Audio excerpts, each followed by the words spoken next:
If you're hearing these words right now, it's not by chance. Something in your field has magnetized this moment toward you, as if a frequency deep within your consciousness had reached resonance with a signal long waiting to be heard. You may think you clicked this video out of curiosity or algorithmic chance, but awareness has subtler algorithms. What you are about to encounter isn't another method or spiritual formula, it is the architecture underlying all of them. A law so fundamental that nearly all creation dances by it, yet almost no one perceives its pulse. Pause. Notice the stillness underneath your thoughts. That slight widening of perception you feel right now isn't imagination. It's your quantum field remembering itself. For a moment, you might sense a kind of returning, as though something within you has always known what's about to be spoken. That's because it has. What follows is not invention. It's remembrance, a rediscovery encoded across mystery schools, whispered through ancient temples, and glimpsed by modern physicists staring into the unknown. They each touched the same law from different angles, but none connected its spiritual implications to practical living until awareness itself decided to do so through you. Here it is, hidden in plain sight. Reality doesn't respond to what you wish for, what you visualize, or even what you believe.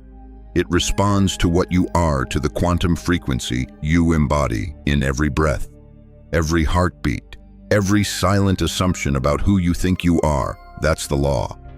The field is reading your electromagnetic signature, not your words or affirmations. And that signature is not written by the conscious mind, but carved by the deep identity humming beneath it. This is why two people can chant the same mantra, envision the same dream, follow the same ritual, and yet their realities unfold in opposite directions. The universe doesn't hear the voice. It reads the vibration. You could declare abundance every morning, but if the current within you murmurs, "I am lacking," reality will echo that whisper faithfully. It's not punishment. It's physics of the unseen kind, the feedback of coherence between who you are and what you experience. Take another breath. Feel the space around your body, that invisible shimmer you sense. It's your field speaking, translating essence into form, and it has waited a long time for you to listen. You can almost feel it now, can't you? The subtle electricity that hums just beyond your skin. That shimmer from the end of the last section wasn't imagination. It was your own field announcing itself. Every human being, whether mystic or skeptic, emanates an electromagnetic signature so precise it could be read like a spiritual fingerprint. The heart math researchers, the ones often cited quietly in scientific corners, found that your heart alone generates a measurable field extending several feet in all directions. But what those instruments detect is only a fraction of the total transmission. Imagine your being as a radio tower of consciousness, continuously broadcasting data into the quantum field. The signal doesn't stop when you sleep. It doesn't dim when you doubt. Every thought, every suppressed emotion, every belief about who you are vibrates outward as frequency, weaving through invisible channels of probability. And the universe, if we dare to call that infinite web by a single name, receives, decodes, and reflects that broadcast as your lived experience. You've been taught to believe that thoughts create reality, that by affirming or visualizing with enough intensity, you can sculpt the world to your desires. But that's only the surface layer of a much deeper mechanism. What truly shapes your outcomes is the underlying coherence of your frequency, your internal consistency between conscious intention and unconscious truth. Think of coherence as alignment between melody and rhythm. When your mind, heart, and nervous system hum in sync, the broadcast becomes clear, powerful, unmistakable. When they contradict each other, static fills the line. The quantum field isn't judging you, it's merely reflecting the clarity or distortion of the signal it receives. This is why people can do everything right on paper. Say the affirmations. Keep the gratitude journal. Visualize the dream and yet watch life loop back to the same frustrations. They've been adjusting words and images, not the carrier wave beneath them. It's like tuning a radio to a new station but refusing to move the dial. The music of abundance, love, and ease is already broadcasting, but your dial remains set to scarcity, defense, and doubt. You might ask, then what determines my dial setting? The answer lies in the layers beneath conscious awareness. Emotional imprints from childhood, cultural scripts about worth and safety, repetitions of stories you never realized you were repeating. These patterns form your baseline emotional frequency, the background hum that reality uses to decide what kind of world you inhabit. When that baseline is steeped in anxiety or insufficiency, the field organizes itself accordingly, not out of cruelty but precision. Pause here. Feel into your own baseline. If everything external were stripped away, job titles, relationships, possessions, what emotional tone remains as your default? That tone is the core vibration the field listens to. It is your signature frequency, and it's not fixed. That's the revelation most forget. The signature shifts when awareness intervenes. When you observe yourself without judgment, when you feel rather than flee, when you stop performing and start listening, the wave pattern changes. The mere act of conscious observation begins to reorganize energy. Consider this: the double-slit experiment in physics revealed that observation alters outcomes at the particle level. In the same way, self-observation alters the geometry of your field. You are both the experiment and the observer, the wave and the one collapsing it into form. The degree to which you know yourself defines the degree to which reality knows you.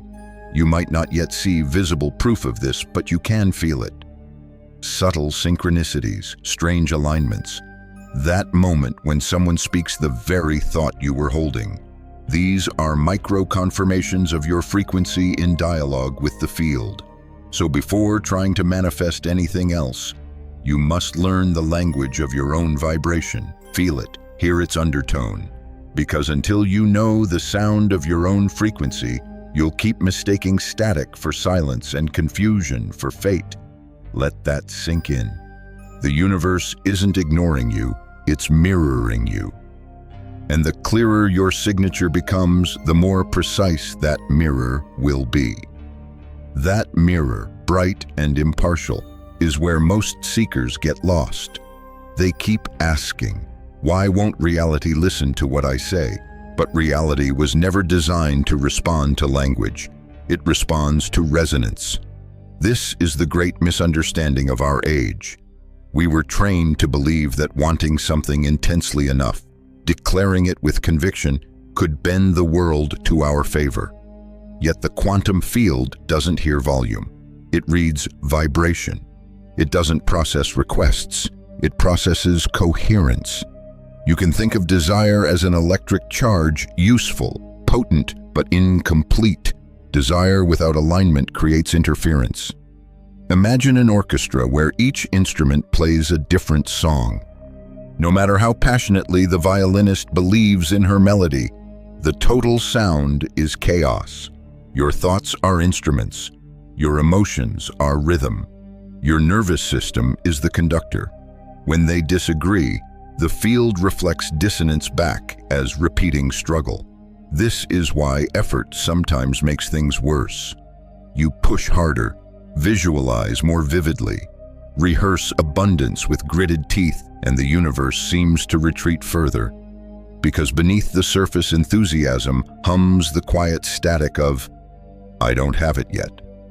That signal of absence cancels out every affirmation of presence. The field responds faithfully to the deeper broadcast, not the performance on top. Pause there. Feel that paradox. It's not about pretending everything is perfect or bypassing pain. It's about coherence between truth and aspiration. If you can feel sadness and still remain open, that's higher coherence than denying sadness while reciting positivity. The field values authenticity over theatrics. The great misunderstanding began when ancient insight met modern marketing. The law of attraction was distilled into slogans and sold as quick salvation. But manifestation was never about mental repetition. It was about energetic resonance. The sages called it becoming the prayer. In quantum terms, it's entrainment two oscillating systems gradually synchronizing when they share space. When you hold the vibration of wholeness, the universe entrains to you. When you hold lack, the universe faithfully harmonizes with that instead. Consider this experiment of life itself. You might recall times when something arrived effortlessly. Perhaps a conversation opened the exact door you needed, or a solution appeared the moment you stopped worrying. In those moments, you weren't striving. You were matching. You weren't asking. You were being. That ease wasn't luck. It was coherence. The misunderstanding persists because effort feels safer than surrender. The mind clings to control, terrified that if it stops forcing outcomes, nothing will happen. But the paradox of the quantum law is this: the less you force, the more fluid the field becomes. When you release tension, energy flows.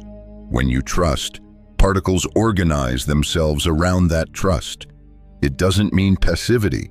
It means intentional receptivity, a state where action arises from alignment rather than anxiety.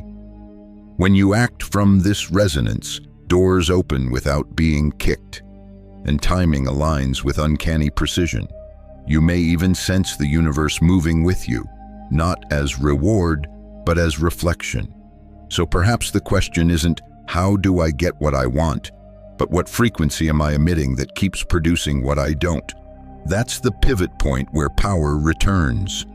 You stop pleading with the universe and start listening to your own transmission.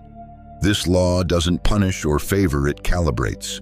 You are always manifesting, but not always consciously. The goal isn't to learn how to manifest. It's to learn how to manifest deliberately.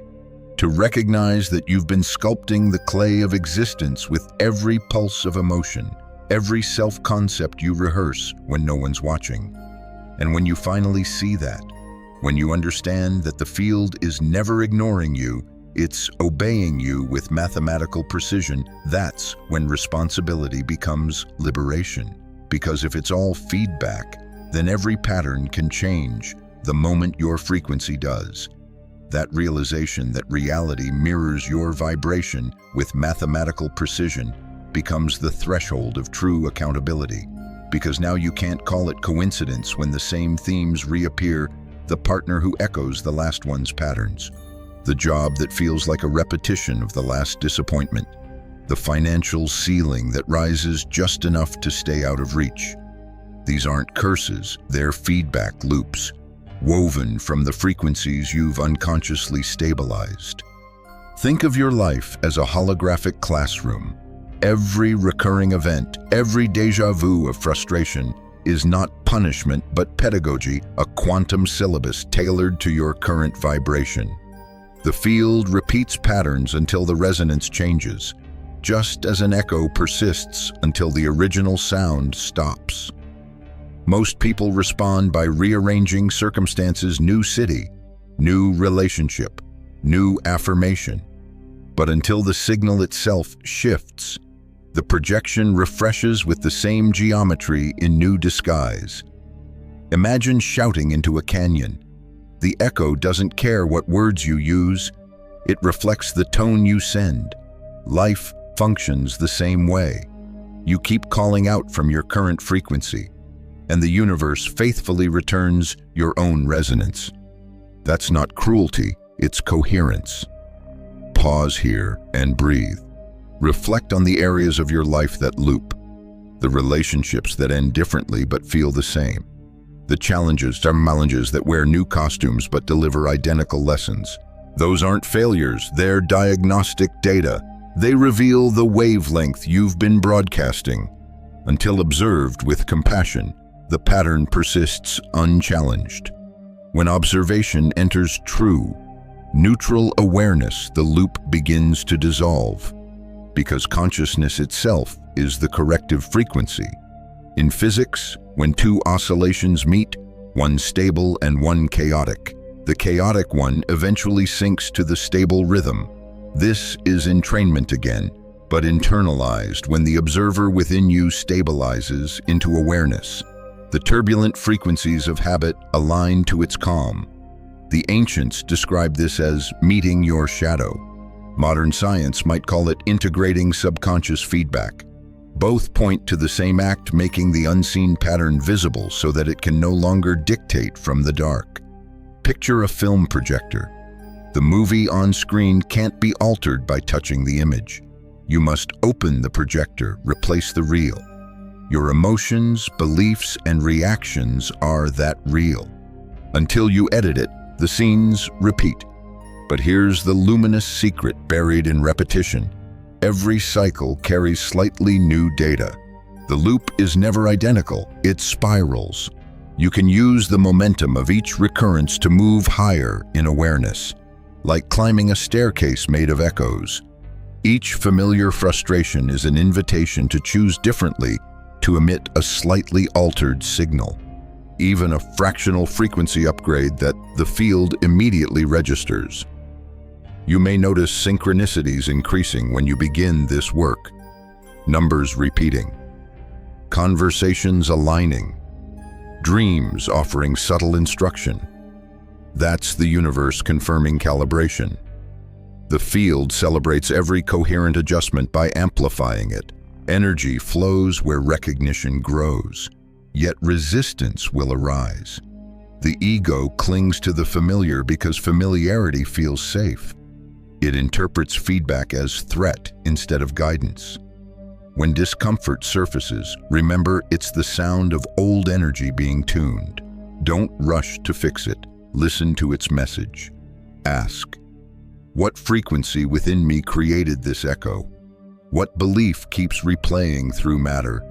This inquiry turns feedback into fuel. The moment you stop blaming the mirror, the reflection softens.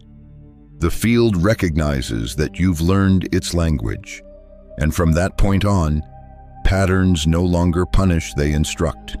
Because feedback is not failure, it's form trying to show you frequency. Once you accept that, life stops being random and starts feeling orchestral. Every repeated note finds its harmony in your awareness, until the entire symphony shifts key. That's when coherence begins to compose your destiny instead of unconscious habit. Those loops, once understood as signals rather than setbacks, lead you to an even deeper revelation, the illusion of separation itself. The idea that you exist apart from what you experience, that you are an individual trying to influence an external universe, is perhaps the grandest misunderstanding of all. Quantum physics whispers the truth that mystics have always sung, you are not inside the field. You are the field expressing itself through form. When scientists discovered quantum entanglement, they found that two particles once linked remain mysteriously connected, no matter the distance between them. Change one and the other responds instantly, as though space itself were irrelevant. What they didn't fully explore, what spiritual initiates always knew, is that this principle doesn't stop at particles. It includes people, emotions, memories, timelines. Every atom in your body remains entangled with the entire cosmos, in a silent conversation older than time. Imagine that the cells of your hand humming in sync with distant stars, the rhythm of your heart mirrored in unseen frequencies beyond the horizon. You are not a visitor here. You are the continuity of the universe momentarily shaped into human form. When you understand this, manifestation stops feeling like effort and starts feeling like remembrance.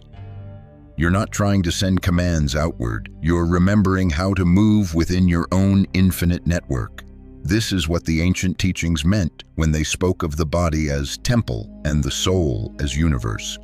The Egyptian initiates called the subtle body The Ka, the energetic double through which divine will flowed. In the Vedic texts, it was Sankalpa, the seed of pure intention, that selects realities from the cosmic fabric. Different languages, same architecture consciousness entangled with creation. And yet, most people live as if cut off from this web. They identify solely with the localized self, the cluster of memories and roles that says, I am this and not that. But the localized self is just the crest of a much larger wave. Beneath it lies the ocean of your non-local being, connected to everything else that ever was or will be. When you operate from that awareness, you stop grasping at outcomes. You begin to allow outcomes because allowance is what the ocean does naturally. Pause here and feel the space between your breaths. Notice how it doesn't end at your lungs. It merges with the air around you. The same air that nourishes every creature, every forest, every planet spinning in silent harmony. That's entanglement at the experiential level. It's not philosophy, it's physics meeting presence. Here's the paradox: you can only experience wholeness by fully inhabiting individuality. The wave can't deny being water, but it can also revel in being a wave. Your task isn't to erase identity, it's to remember its permeability, to live as both particle and field, self and cosmos simultaneously. When you do, suffering begins to dissolve, because suffering thrives on the illusion of isolation. Think of how light behaves simultaneously, a particle and a wave. The moment it's observed, it appears localized. When unobserved, it spreads infinitely. You are the same phenomenon, focused awareness collapsing into form, then returning to formlessness in every heartbeat.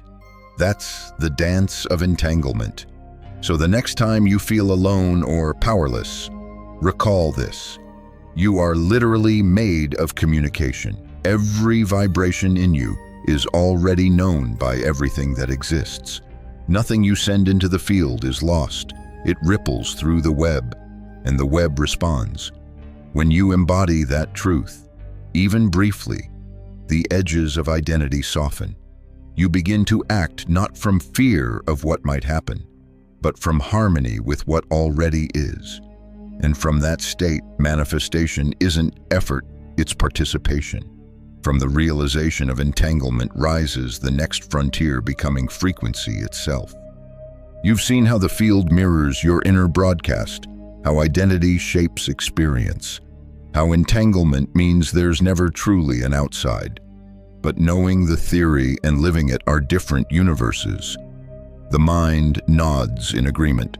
The body still trembles with old codes. To bridge that gap, you must embody vibration rather than merely understand it. Think of frequency not as metaphor, but as texture. Every thought, every feeling, every posture carries a tonal quality in the fabric of reality.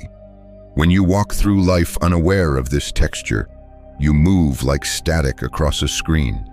But when you become conscious of it, when you sense the resonance in your voice, the pace of your breath, the geometry of your emotions, you begin tuning the instrument of your being. The music of your field changes. This is not visualization, it is calibration. Visualization still implies distance. I see what I want, but don't yet have. Calibration erases that distance. I feel the frequency of what already exists. The first generates yearning, the second generates coherence. Let's make this tangible. Imagine the version of you already living the reality you desire: steady, luminous, at ease. How do they stand? How do they breathe? What subtle emotional climate surrounds them? Like an atmosphere, that feeling tone is your tuning fork. When you match it, the field reorganizes around the new harmonic. Not someday, immediately. The shift begins in microphysics long before you see macro results. You might notice the temptation to fake it till you make it. But that strategy belongs to performance, not transformation. Becoming frequency means authenticity so deep it vibrates beyond pretending. If sadness arises, don't paste joy over it. Listen to the sadness until it reveals the belief beneath. When the belief is seen, the frequency changes naturally. You don't have to force joy, it emerges as equilibrium restored. Every emotion is energy in motion, announcing its frequency.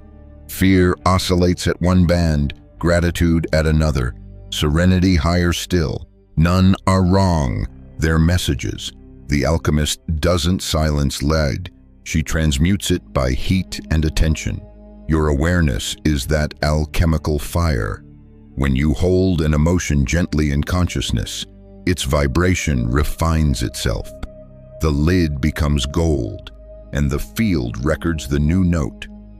This is the art of conscious resonance, meeting each feeling as a frequency to be tuned, not a flaw to be fixed. Over time, you'll sense emotional textures as physical sensations: weight, lightness, density, expansion. You'll learn to modulate them through breath, movement, and thought. This is how mystics prayed with their bodies, how shamans sang reality into balance. They weren't begging forces outside themselves. They were fine-tuning the frequencies within. Pause for a breath. Feel your heartbeat. That rhythm is the drum of your field. The next inhalation isn't just air, it's a conversation with the cosmos. What you exhale becomes instruction to the fabric of space. If you exhale fear, reality listens. If you exhale coherence, it harmonizes. Over time, this practice dissolves the gap between intention and experience. You begin to become the state you once sought. Gratitude no longer something you do, it's what you are. Abundance stops being a goal. It's the frequency you rest in by default. And once your baseline shifts, reality has no choice but to conform, because in truth, the universe doesn't grant desires, it synchronizes to signatures. Your task isn't to persuade it, but to play in tune with it. That's the quiet revolution, no pleading, no forcing, just resonance. The field doesn't respond to effort, it responds to harmony. Harmony, once tasted, awakens responsibility. Because now you understand that resonance isn't a mystery granted by fate, it's a discipline, a living technology coded into consciousness itself. The ancients called it initiation. Modern language might call it integration, but both point to the same journey, aligning all layers of your being so that what you think, feel, and embody vibrate as one tone in the cosmic symphony. This is the essence of what I call the Quantum Identity Integration Protocol, a framework not of belief, but of precision. It begins where most spiritual practices end, in awareness of the hidden architecture beneath your identity. Imagine your consciousness as a triad of frequencies, 3 interdependent currents forming your personal broadcast to the field. The first current is emotional baseline, the habitual frequency your system returns to when the mind quiets. For most, it hums between subtle anxiety and mild dissatisfaction, a survival frequency born of conditioning. This baseline tells the field, reality is uncertain, I must stay alert. The field, ever faithful, mirrors uncertainty back as unstable outcomes. The second current is identity structure, the network of beliefs about who you are and what you deserve. Installed during childhood, reinforced through repetition. This structure defines what feels possible. You might consciously desire freedom while unconsciously believing safety requires limitation. The field reads both signals and delivers interference opportunities that excite you, then dissolve before fruition. The third current is coherence level, the degree of harmony between the first two. Low coherence means contradiction. Conscious intention says one thing, unconscious pattern says another. High coherence means unity. Every cell agrees on what reality feels like. When coherence rises, the quantum field responds instantly, not symbolically. It's physics, not poetry. So how do you recalibrate these three currents? The protocol unfolds in three living phases. Phase 1, frequency archaeology. You become an explorer of your own signal. Set random moments throughout your day as checkpoints. When the alarm sounds, pause and ask three questions. What emotion am I actually feeling beneath my current thought? What does this emotion believe about who I am and what's possible? Is that belief coherent with the life I claim to want? You're not fixing anything yet. You're listening. Awareness is the first tuning fork. What's observed begins to harmonize. Phase 2, quantum timeline selection. Now that you've mapped your current frequency, tune to a different one. Close your eyes and imagine not as fantasy, but as sensory memory, the version of you who already lives the reality you seek. Feel their posture, their baseline emotion, their confidence breathing through your body. This is not pretending, it's perceiving. That timeline already exists in the quantum field. By matching its vibration, you choose it. Spend a few minutes each morning resting in that frequency. No affirmations, no demands, just resonance. The field doesn't need convincing, it needs clarity. Phase 3, coherence activation. This is the test. It's easy to hold a high frequency in meditation, harder to sustain it amid daily triggers. The work begins when you catch yourself reverting to the old signal. In that instant, pause, ask, how would the version of me from the chosen timeline respond right now? Then embody that response. Every micro-choice is a broadcast. Each repetition strengthens the new signature until it becomes your default. After a few weeks, you'll notice your external world reorganizing to reflect internal alignment. Coincidences multiply. Emotional heaviness fades without therapy or force. What once felt like effort now feels inevitable. Because the field is reading a new identity, one no longer fragmented by contradiction. This isn't magic, it's mastery. You're not bending reality, you're removing the static that kept you from hearing the music. It's been playing all along. You can feel it approaching the quiet turning point when practice becomes permanence. When the signal of your new identity begins to outshine the static of the old. This moment has many names awakening. Rebirth, quantum threshold, whatever you call it, the sensation is unmistakable. One morning you wake and something fundamental has shifted. The anxiety that used to color your awareness is gone, not suppressed, not fought, simply absent. But reaching this threshold isn't effortless grace, it is metamorphosis. Every outdated pattern will resist dissolution because the ego believes its survival depends on stability. The voice that says this can't be real. It's too simple, that's not logic. It's defense. Your nervous system was built to protect the familiar, not the free. And yet freedom is precisely what coherence demands. Imagine your old identity as a constellation of frequencies held together by habit. Each belief, each memory, each reaction emits a tone. The quantum identity integration protocol begins to loosen that constellation, retuning notes that no longer harmonize. At first, the dissonance feels chaotic. Emotions surface, sleep patterns shift, synchronicities intensify. That turbulence is recalibration. You're not breaking down, you're being tuned. Here's the paradox: the moment you stop trying to control the process is the moment the process accelerates. The ego thinks surrender is weakness, but to the field, surrender is resonance, control is friction, surrender is flow. When you release the need to manage timing, results, or appearances, coherence amplifies exponentially.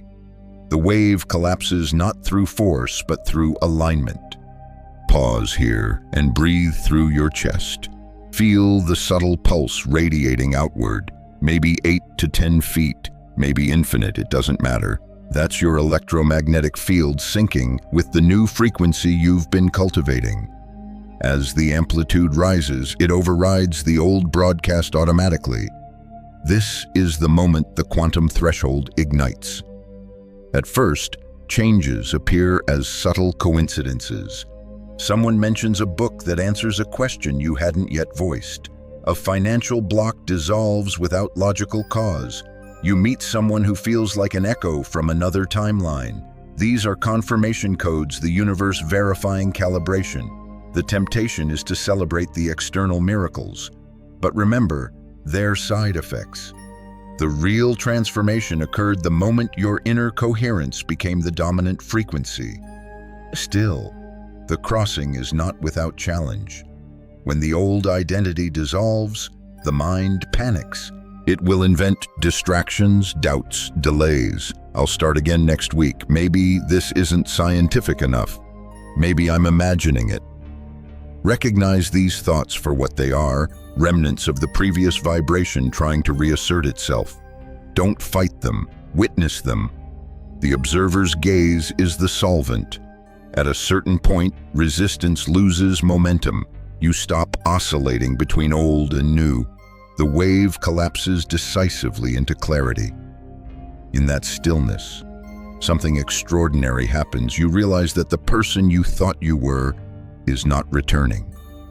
The mask slips, the story fades, and what remains is vast, unburdened presence. The field feels different, not louder, but cleaner. Physically, you might notice warmth in the chest, clarity in the eyes, a peculiar sense that life is breathing you rather than the other way around. Energetically, you've achieved coherence, the state where thought, emotion, and essence vibrate in unison. From here, manifestation ceases to be an act and becomes a consequence. You don't chase, you magnetize. This is the quantum threshold, the moment your inner broadcast rewrites the external script. You no longer ask the universe to change, you realize you are the universe, changing itself through awareness. And from this vantage, creation is no longer a goal, it's an afterglow. Beyond the threshold lies an even finer art, the ability to consciously sculpt your frequency at will. You've learned to witness, align, and surrender. Now the task becomes precision, entering the brainwave gateway where identity and quantum field meet directly. This is the theta-gamma bridge, the neurological corridor through which reality reprograms itself. To understand it, imagine two rivers flowing through the mind. One moves slowly, the theta current of deep meditation, intuition, and dream. The other surges swiftly, the gamma current of heightened focus and insight. Ordinarily, these rivers run separately. Theta dominates in sleep or trance. Gamma dominates in alert problem solving. But when they merge, when deep calm and razor clarity coexist, the brain becomes a quantum conductor. This coupling opens access to the subconscious frequencies that generate your signature. Ancient mystics didn't have EEG machines, yet they found this state instinctively. Monks called it samadhi. Shamans called it the singing stillness. Neuroscience now confirms what they practiced. Advanced meditators produce simultaneous bursts of theta and gamma waves, a paradoxical harmony between surrender and mastery. In that state, reality feels malleable because it is. You can cultivate it deliberately. The method is simple, though not easy. Begin by lying in stillness, eyes closed, body completely relaxed. Scan from toes to scalp, releasing tension muscle by muscle. This descent into stillness invites theta.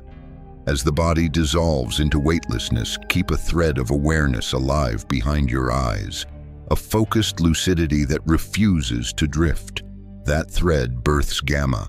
Hold both the softness of surrender and the brightness of attention. At first, you'll oscillate too relaxed, and you fall asleep. Too focused, and the body tightens. The bridge appears only in the balance between extremes. When you find it, you'll know. The air seems to hum. Time loses edges. Thoughts pause mid-sentence and dissolve into spacious light. You are awake and dreaming simultaneously. In that state, you can feel your frequency signature as a living current running through and beyond the body. It's not imagination, it's perception refined. You may sense colors, vibrations, or waves pulsing in rhythm with your heart. Now, instead of thinking change, feel change. Choose a new emotional baseline: serenity, empowerment, joy, and let it ripple through your field. No forcing, just allowing the new vibration to stabilize like dye, seeping evenly through water. What happens next borders on miraculous yet remains lawful. Neurons synchronize, electromagnetic coherence increases, and the body begins to emit a new harmonic pattern measurable by sensitive instruments. The field receives the update instantly. Within days or weeks, circumstances rearrange to reflect the internal calibration. This is quantum architecture, not superstition, but participation in the physics of consciousness. The theta-gamma bridge is your laboratory. Use it not for escape, but for integration. Every session strengthens your ability to remain coherent amid chaos, compassionate amid conflict, lucid amid illusion. Eventually, you won't need to lie down. The bridge will travel with you.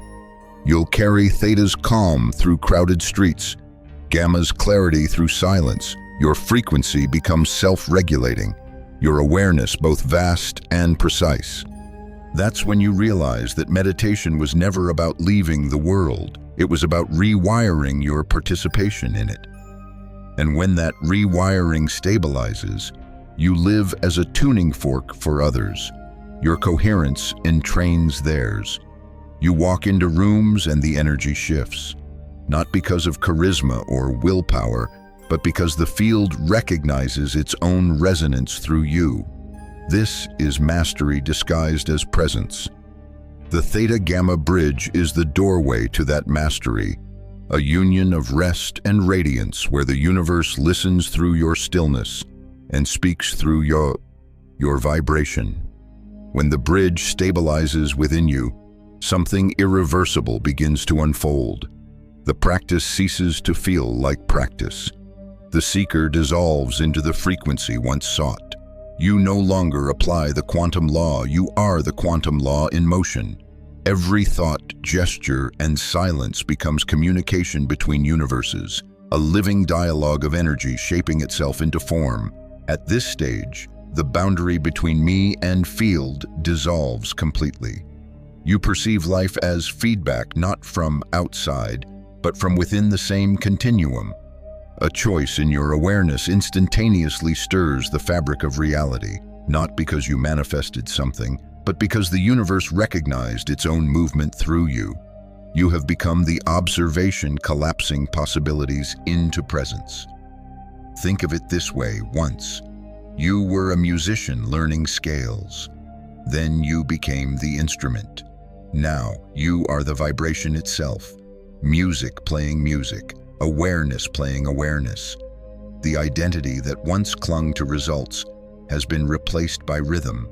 You no longer chase coherence, you emanate it. Here's where humility enters. The mind may want to claim mastery, to declare, "I control reality now." But the deeper you go, the more you see there's nothing to control. There is only participation. Reality is not a puppet, it's a partnership. The moment ego tries to dominate the field, distortion returns. The wave collapses into separation. So mastery is measured not by power, but by gentleness, the ability to remain transparent enough for creation to move through you without obstruction.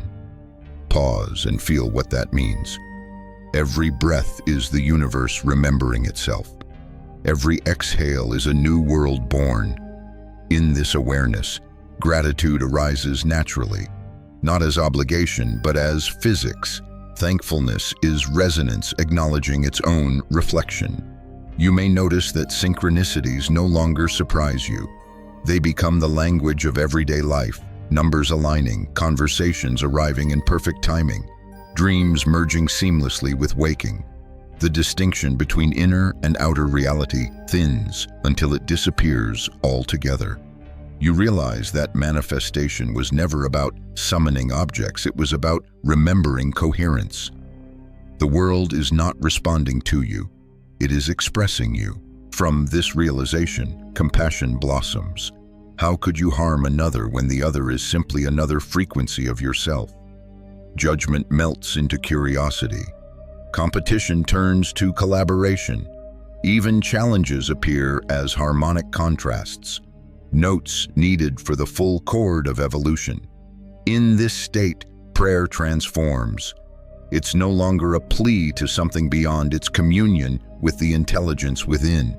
You don't ask for outcomes.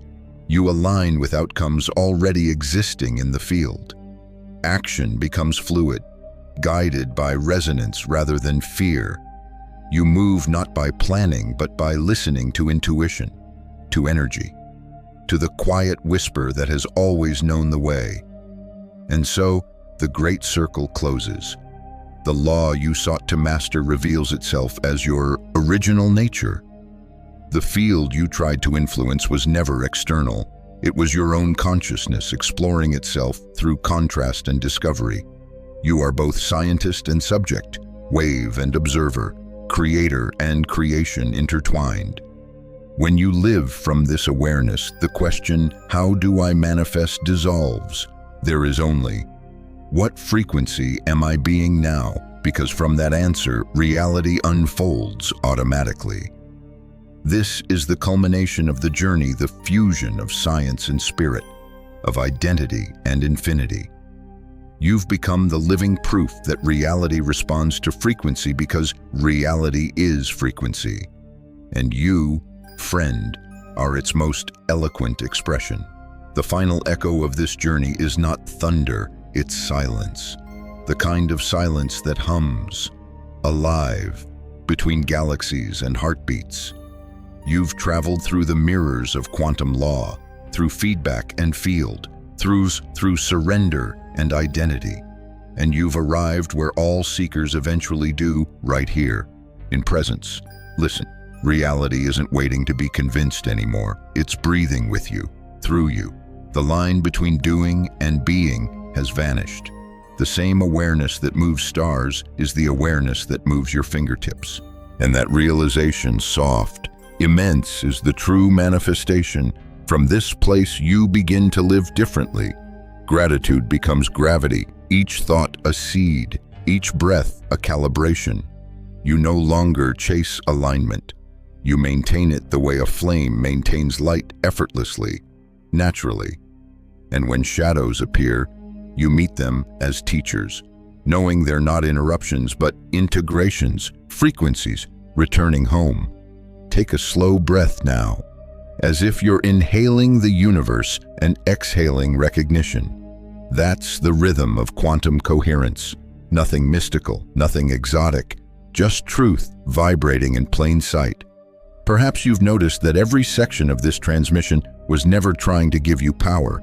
It was trying to remind you that you already were power. The law was never hidden from you. It was hidden as you. And as you remember, the field remembers. As you rise, the fabric of the world tunes itself accordingly.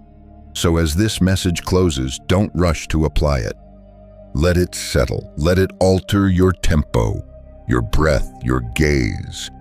Let it become the silence between your thoughts. Because in that silence, you'll hear what's been speaking all along, the quantum field, whispering your true name through every particle of existence. Welcome home, frequency traveler. You are the law, in motion, at rest, eternal.